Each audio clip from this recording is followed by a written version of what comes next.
Well, my friend, these are three core teachings from Kabbalah and Shamanism that will greatly improve your life. And so diving into the first one here is that in both Kabbalah and Shamanism, they believe in divine healing of the self and using the spiritual realm to do so, as well as the mental and emotional realm to do so. So they both believe that working on your spiritual beliefs and working on your emotional beliefs, as well as working on your mental realm, will greatly improve your life, and that they're all connected. So the spirit leads into the emotions lead into the mental, the thoughts, and the thoughts actually lead into your actions and how you show up. So they both believe that these go hand in hand. And so in Kabbalah, they believed in healing through the Kabbalah and connected to restoring balance within the Sephiroth and aligning oneself with divine energy. And practitioners may use mystical prayers, meditation, Reiki, visualization to achieve spiritual balance and harmony. And so there's many different spiritual practices people use to work with an individual Sephiroth within themselves to bring themselves into balance and harmony. And that's part of this aspect of balancing the spiritual, mental, physical, and emotional realms so that you can achieve and live a better, happier life. And so in shamanism, it's that same thing of healing of that central practice, where a shaman acts as a spiritual healer for someone, as well as also helps people to balance that physical, emotional, spiritual aspects of their life, so that then as they work together, they can actually heal themselves. And so the shaman will do work to allow people to go into these states or to do deeper work on themselves, but then giving them tools to continue to do the work on their own. So this might mean, they come, they do this deep energy healing session with the shaman, but then the shaman is sending them home with some practices to do, or some meditations to do, or a certain kind of herb to take with them. And so there's this key concept of that. In order to balance the self is very key in shamanism and Kabbalah to living a happy life, to living a very fulfilled, joyful life, is balancing those four main aspects of ourselves, of the spirit, the emotions, the thoughts, and the body, balancing them to live a happier, more improved life. The second core belief here in Kabbalah and shamanism, and it kind of repeats in a lot of spirituality, is that there is a journey, there is a soul purpose, a journey for the soul to go on, that the soul isn't just here by accident, or that our bodies and our existence isn't just an accidental happen, but there is a journey to be had here. Now that journey may have many different purposes, and each belief system has their own, but it is this journey to be on. The soul is on a journey. So in the Kabbalah, the soul is on a multi-layered journey. Each layer is corresponding with a different aspect of divine reality. And these layers include Nefesh, the vital soul, Faruch, the spirit, and Neshama, the higher soul, among others. But these are three aspects of the spirit, of the soul, that are all on a journey together. And so the ultimate goal is for the soul to reunite with divine source through spiritual refinement. So that's the ultimate goal beyond this life. And by living the principles of balancing the self here, so that can be achieved and connected back to spiritual refinement, doing so here allows that balance to happen, and those actions we show up in continue that spiritual refinement. So there's always another mountain to be climbed.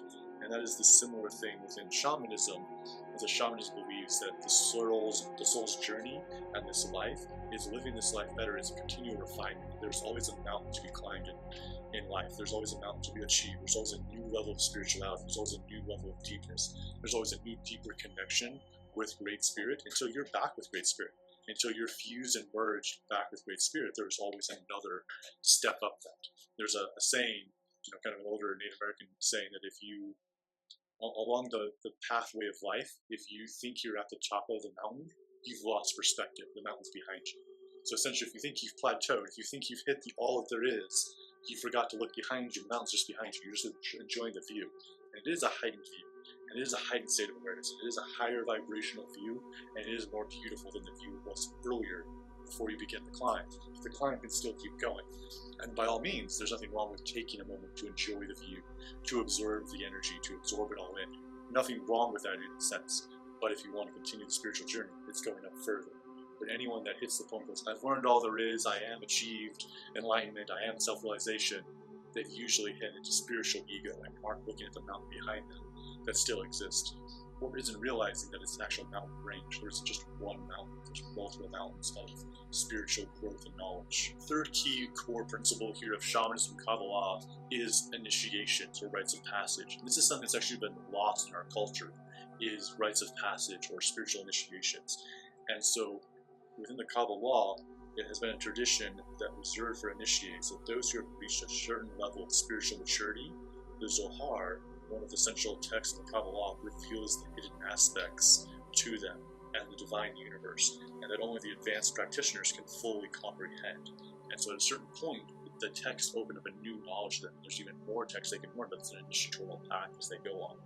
Or similar in shamanism, desire for an initiation, a deep calling, so into whatever you might be going into. But in most traditions, your first sweat lodge or going off on a fishing quest was a rite of passage. These are ways to test the individual, to help them step into a new level of maturity. So same with Kabbalah, it's a version to test the self, to step into a new level.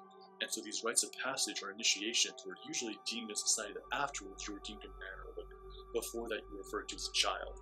But it wasn't just like now you're a man or a woman, you're accepted in society, that was an aspect of it, but also you've matured to that level. You go through some kind of trial and suffering to reach that level. It's like a vision quest, being sent out into the wilderness by yourself to fend for yourself, usually after fasting for 3 to 4 days in the village.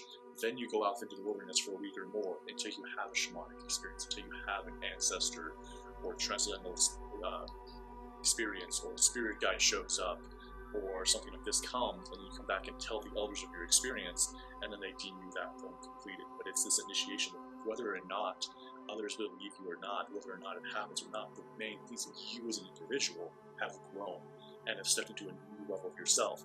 And then because of that, your life can be better. And so you might look back at your life and be like, have there been moments where I've actually had a rite of passage? Have I had moments that were hard and heavy that had me have to work hard and force me to be a new me? This might be a dark night of the soul. This might be when you step into spirituality. This might have been the first time you had your heart broken and you had to realize what it actually meant to love yourself. This might have been the first time you saw your hero fall, that someone you thought was your hero betrayed you and hurt you, and you had to learn how to stand on your own. These moments of great hardship that require you to step into a heightened state of yourself, to level up to a new version of yourself, can be viewed as rites of passage. Now, there are traditional ones in different traditions, both within Native American traditions and Kabbalah. There are initiations you can go through that will allow you to step into that. And there are different practices that you can dive into that will teach you how to do those kinds of things. And so if you're curious about that, you'd like to shift into a new version of yourself and shift your life into thriving and unleash your potential, you can come into coaching with me. If you'd like to learn more about that, click the link down below. It will take you to the site. And if nothing else, here's another video you can watch that'll go deeper into Kabbalah and shamanism. Drink more water, get more sunlight, have a great current moment. Namaste, my friends.